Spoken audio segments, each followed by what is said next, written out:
Hi, hi. What's up, everybody? Hope you're having a beautiful Thursday. Just gonna make sure you can hear me.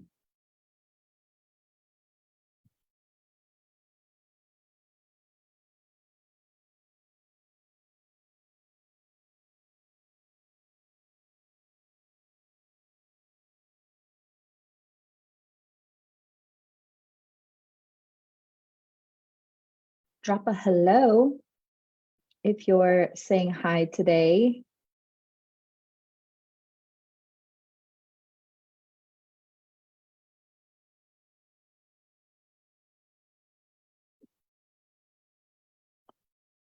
My thing's not showing me my live, so just a second.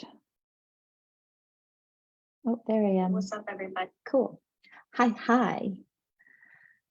Oh, I hope you're having a beautiful day. And I hope that you're moving through this eclipse season and tomorrow's Scorpio full moon energies, which are already very apparent, with as much ease and grace as possible. And that's really a big part of today's teaching. And it's not just for this time, not just for the eclipse season or for the full moon. Hi, guys. Thanks for being here. But it's also just for life in general. So let's all start with taking a big deep breath in through your nose, out through your mouth, and just make the conscious commitment to be here and now and to receive whatever you're meant to receive from today's teaching.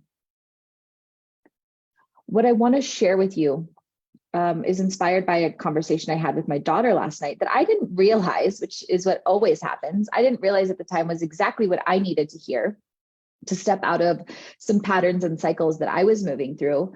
But I'm going to talk more about it and the fears that can come along with it. Okay, so bear with me and know that we're going to get to all the nitty-gritty details as we move through this conversation together. Feel free to put anything that comes up for you in the comments about the things that I'm saying or the things that might be hard about it for you. Okay, so we're shifting. I've been talking so much about the shift we're going through into this new paradigm based more on love and higher consciousness and oneness. And so many people are still stuck in the old patterns and systems. Hi, thanks for joining. So many people are still stuck in the old patterns and systems. Last night, my daughter was asking me, I'm a very free and open parent. You don't need to judge me or talk about all the things you think about my parenting style. Totally okay.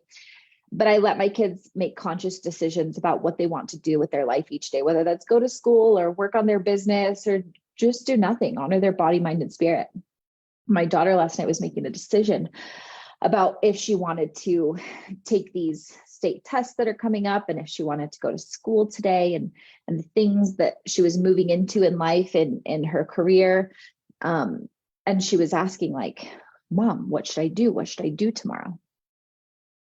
And I just paused her and I said, let's take a deep breath. Let's make sure all of your energy is called back. Let's make sure you're in your own energy and not anybody else's, not in the world.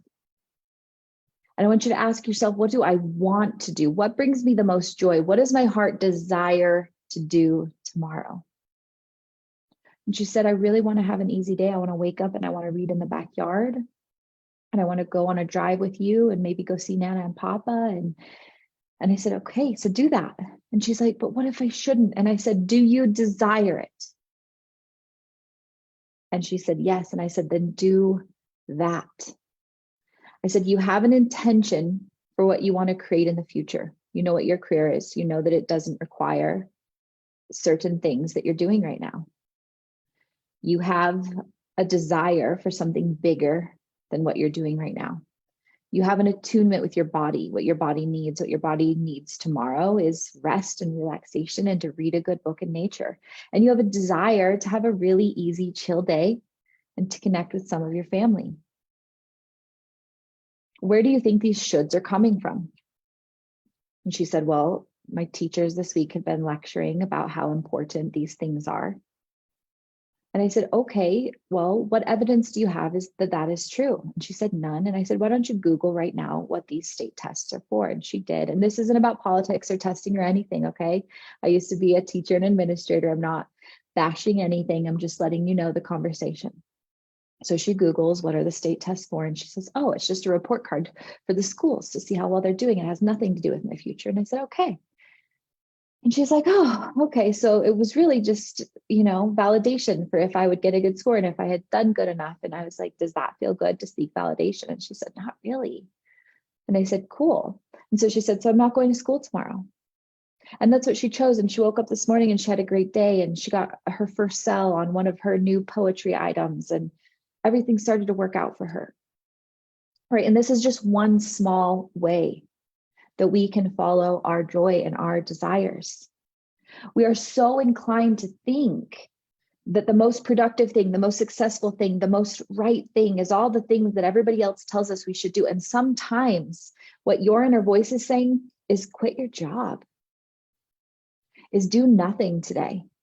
Sometimes it's saying create more structure. And we're going to talk about all the things and all the ways these go together. So breathe. And if your ego's coming up right now, that's okay too. But we've gotten to this point in society where we do so many things based on shoulds and based on future outcomes that we've lost the joy of the present moment, and nobody is promised tomorrow. I know that. I've almost lost my life several times now. No one is promised tomorrow. So if you're living for a better tomorrow, you're missing out on the beauty of the present moment. Your body and your soul and your heart know what they desire. And it's when we can tune into that higher consciousness and follows those desires that everything works out for us. Now, my daughter's done a lot of this deep inner work to know when her nervous system is regulated, to know when she's listening to her body, to know when she's listening to fears. So she can tune in and she can trust that moving forward. A lot of these doubts that we have when we follow the desire and then we immediately get flooded with all these doubts are based on us having a vast collection of limiting beliefs and doubts and fears and judgments that aren't even our own. Notice at the beginning how I said the first thing she did was call back her power and energy to make sure she wasn't connected to anything outside of her before she made that decision. If you can follow your desire each day, things start to work out. Now let's talk about a little of masculine, feminine balance in this. Okay. For me in my life, because I do have certain responsibilities that I choose, right? I choose to live in a beautiful home. I choose to take my kids on trips. I choose to do things that require money. And so for me, in order to follow my passion, I have structures, the masculine, so that my feminine can flow and be creative. A lot of us think that we have to, in order to get things done, have this long chunk of time, this long period of time, this fierce dedication and resilience, and show up in all of these ways and all of these different timelines.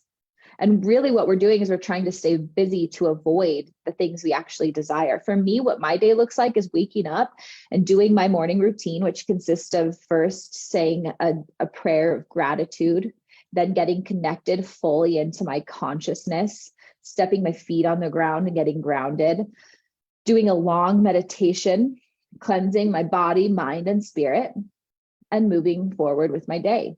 I then have a 2-hour chunk. For me, I know my ideal time to do all of the things that require structure is in the morning. I don't like anything past 11 a.m.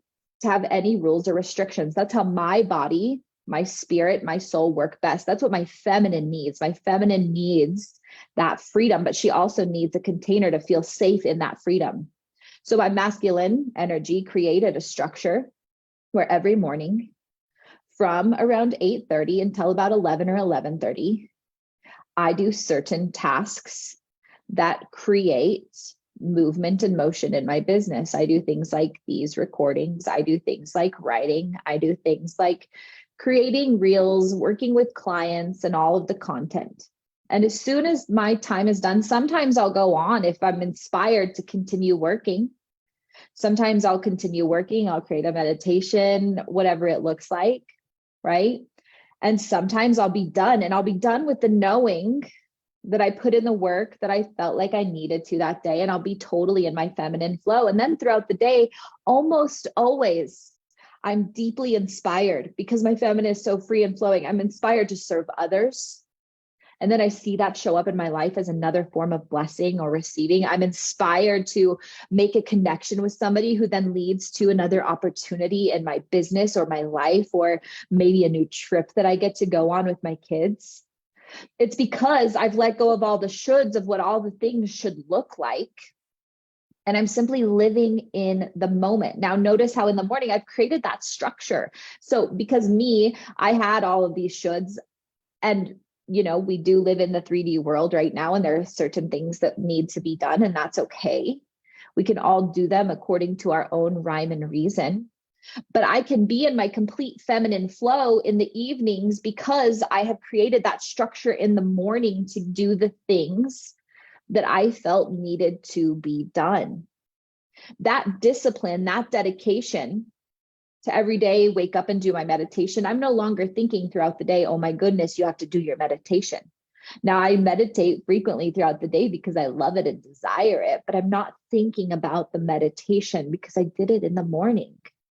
My mind needs that checklist. It truly does. I'm not afraid to admit that. I can check off my meditation in the morning and I feel better throughout the day, and I'm more inspired to meditate more.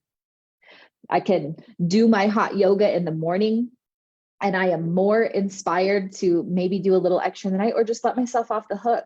Then I can move my body however I want throughout the day because I've checked it off in the morning. That's what feels good for me.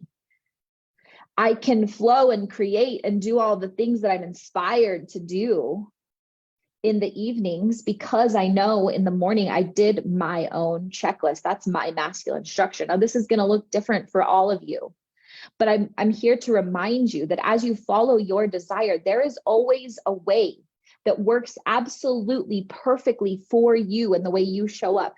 I have an artist friend who does absolutely nothing all day and begins her work on drawing and creating at 2 a.m. It works perfectly for her. She sleeps in, she goes on a walk with her dog. She loves to just partake in all of the parts of life that bring her with joy, going to lunch with friends, maybe going dancing, whatever she desires. And then she, at 2 a.m, puts her headphones in, listens to music, and does her art. And that works perfectly for her. It allows her to be in that feminine flow. It allows her to have structure. She knows that 4 nights a week, every night from 2 to 5 a.m, she is creating her commissioned arts. And during the day, her inspiration flows. She can connect, she can network. It can look different for all of us. None of it is right or wrong. It's when we get into these shoulds, because I do it this way, so should you. Because they do it this way, so should you. It's about getting in and trusting that deeper instinct, right? Now, with the example with my daughter, for her, that works perfectly. The career that she wants doesn't require her to partake in necessarily school and higher education and all of the things.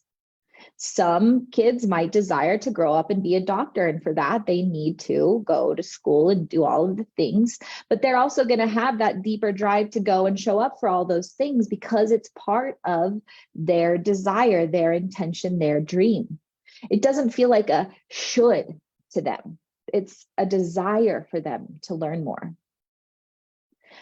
And so if you can every day sink into that deeper knowing, that deeper desire of what you truly want your life to look like, and then start creating something that looks that way for you, it will happen. There are ways we can learn from others. I would never ask somebody who didn't have any money how to make $1 million and then emulate their lifestyle. If I want to be a millionaire, billionaire, I'm going to try to look at ideas and examples for how other people have done this. And I'm going to look at what works for me and those things. And I'm going to see what feels good for me. And I'm going to create and learn and grow and educate myself on creating wealth from perspectives of pulling in things from people who have already done it, and then taking my own inspiration and intentions and uniqueness and making something that works for me. You can't, if you're trying to Like the example with somebody trying to be a doctor, if they tried to do it the way my daughter was doing it, they would never get into medical school, right? Because they look at things like attendance and grades and test scores and all of the things. So it doesn't work for those desires. It's about tapping into what you truly desire and are passionate about. And you can look at others for models of how this is done. You can look at the things, and then ultimately you come back to you and what feels right for you. It is always possible in every situation to follow your joy and bliss. We live in a society where there are an infinite number of possibilities to create the kind of life you desire, whether it's living off the grid in a community, making millions of dollars and traveling the world, being in a corporate position, whatever feels right for you. There are an infinite number of possibilities to make that work. It's when we try to cram ourselves into a box and do it the way everybody else tells us to do it that we fail, that we deplete our magic, our uniqueness, our creation. All of you, regardless of gender, have that beautiful feminine and masculine. The feminine is your creation, your inspiration, your flow, your surrender, your sensuality, all the yummy juices of life. But she can't be in her essence without the masculine structures and discipline and action. I couldn't be here today in this inspired state had I not created the structure to do so. It's like giving myself permission to do all of the things that I love because I've created the kind of structure that makes my feminine feel safe. So I ask you today to tune in with yourself, to start looking at the things you do just to do them, because those are energy suckers. Those are places we're investing our energy and our magic that aren't giving us a return on investment, or at least not the one that we desire. And I want you to look at your life and I want you to start to fine tune things and say, what does bring me joy? What do I desire? And how can I choose more of that? How can I choose more joy in the moment? How can I choose more of the things I love? How can I create this for myself? What disciplines, what structures, what ideas, what freedom, what spaciousness, what creative flow am I missing, and how can I bring more of that into my life? Now, I'm going to tell you, being on that higher level of consciousness is going to help you get clarity. I created a group called Conscious Creating Communities. It's only $7.77 a month. You can join this group, and I hold you accountable to get into that deeper state of consciousness on the daily. Right? Holding you accountable every day to sit with that divine connection that's going to help you be clear on your purpose, on your desires, on how to move forward in a high vibrational state, and not that 3D low vibrational part that the world has weaved into us that says we should, we have to, it can't look that way.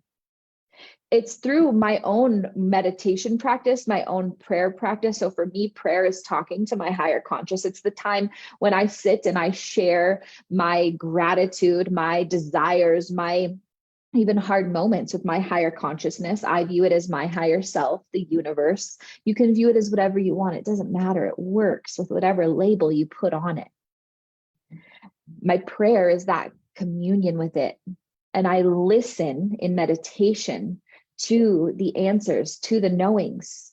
And then I come back into the present moment and I move forward in my life through that.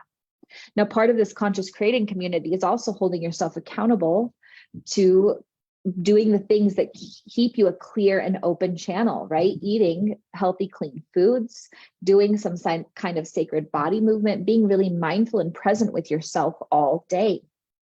We are here in this life to live it, not to numb out, not to avoid, not to push our way through, not to live for another day, but to be here right now in the present moment, in our present knowing, in our present magic. And it's by doing this that you create more and more of what you desire. The things that I'm holding you accountable for in this community are the same things that I work one-on-one with hip hop artists and thought leaders with my VIP clients to really hone in and live life this way. It's how they create all of the massive streams they have, all of the wealth that they have, and really being able to live life on their own terms every day. It's by these simple tips and tricks, holding yourself accountable. And you don't need me to do it. This container is for those of you who want that extra accountability, who want to create community, who want to vibe together as we all grow. But I share all of the steps on my main pages and through my emails. I tell you exactly what I'm telling you now. Every morning and every night, connect to that higher consciousness. Eat these clean and healthy foods. Do this sacred body movement. Stay in the present moment, without numbing out or disassociating or living for tomorrow. That's really the whole gist of living in that high vibrational state and following your desire, because you get clarity every single day. When we're not in the present moment, the thoughts and downloads we're getting are based in the past. And so we're continuously repeating those cycles over and over again. How many of you out there have said, I was doing this exact same thing in a little bit of a different way last year? Whether it was the same kind of relationships, but now they're a little bit better, right? That's the very cyclical human experience in the 3D. I'm talking about how we quantum jump timelines, how your life can look radically different 30 days from now, 60 days from now, a year to now, hell, even tomorrow, if you truly believed it, how we can quantum jump into whole new realities based on bliss and pleasure and desire. It's all of these shoulds and comparisons and judgments that trap us in this state of separateness. The universe is what we all are. It's from that universal knowing, from that universal being, that we can create an infinite number of possibilities in our daily life. It doesn't have to take years to make massive wealth. It doesn't have to take years to find the partner of your dreams. It doesn't have to take years to heal. It takes being in the present moment, in that higher state of consciousness, honoring your body, your vessel, and moving from the knowing that you are divine consciousness, walking and talking in human form. I know I'm making it seem really easy, and the reason that it's not is because all of those old programmings, whether it be your inner child, whether it be your shadows, whether it be your trauma, are coming in to yell at you. Your ego is so fine-tuned to that way of being that it's saying, she's crazy. Everything she's saying is not real. That will never work for me. This is some hippy dippy shit. And you can totally continue to think that way if that's working for you. But if you're here and you're listening to this, chances are you want more. Chances are you feel inside like there is something more to you than this body and this mind and this way of being. And that's my whole passion in life, is to help as many people as I can live from that high vibrational state of consciousness, because I know the suffering that can come from living in the reality where you're trapped by your thoughts and your fears and your trauma. I lived there for a very, very long time. And I learned so much from it. But I also know that the reason that I learned so much for so many decades and decades of life here on earth was so that I could forge the path for a better, easier way for all of you, so that you don't have to continue to suffer and be in pain and go through all of these cycles over and over again. It's why I don't charge a lot for this conscious container. And there are several ways to do this work. All it takes is starting with that conscious choice. So today, as you move forward, I want you to start to observe all the shoulds that you put in your mind, all of the shoulds that rain down on your life, all of the ways that you make decisions from what other people have told you, what society has told you, the rights and wrongs, the perceived ideas and notions. And instead, when those come up, I want you to say, what evidence do I have that that is true for me? And what do I really desire? Is this what I desire? Is this should in alignment with what I desire? Is this an investment that I'm getting a high return on? And if it's not, tune back into yourself. Tap into that higher knowing. Seek the answer and take action on the answer that you receive from that clear and open channel. Let me actually read to you. I just wrote this down for my daughter. I want to read to you. This is what I say to call back my power. And I do this several times a day sometimes. And it's really easy. So you can repeat it after me, but say this before you tune in so that you have all of your own energy. for the good of all and the harm of none. I now call back my power and energy from any and all people, places, experiences, past events, timelines, traumas, and objects, taking it from me with or without my consent. I call it back to me, cleared, cleansed, magnified, and vibrating at the frequency of love. I call it back now, and as I do, I feel it surging through me. So be it. Amen. And then take some deep breaths, put your feet on the floor, get really nice and grounded and present. And as you breathe, speak, whether it's through your mind or your voice, what you need help with, what you need guidance with, maybe just your gratitude, maybe what you want more of. When you're done speaking, sit in stillness. Stillness meaning the mind is no longer going, that you are consciously breathing and present and listening to that higher knowing. And as it comes through, listen and take note. And when it's time for you to open your eyes a whole new you and a whole new reality, taking steps from the knowing that you just received. I hope this helps. I love you guys so much. All I desire is for you to live in your highest state of happiness, bliss, and consciousness, whatever that looks like for you. And I'm here every step of the way to walk with you back home to yourself. As always, breathe deep and plan on miracles. I love you. Bye.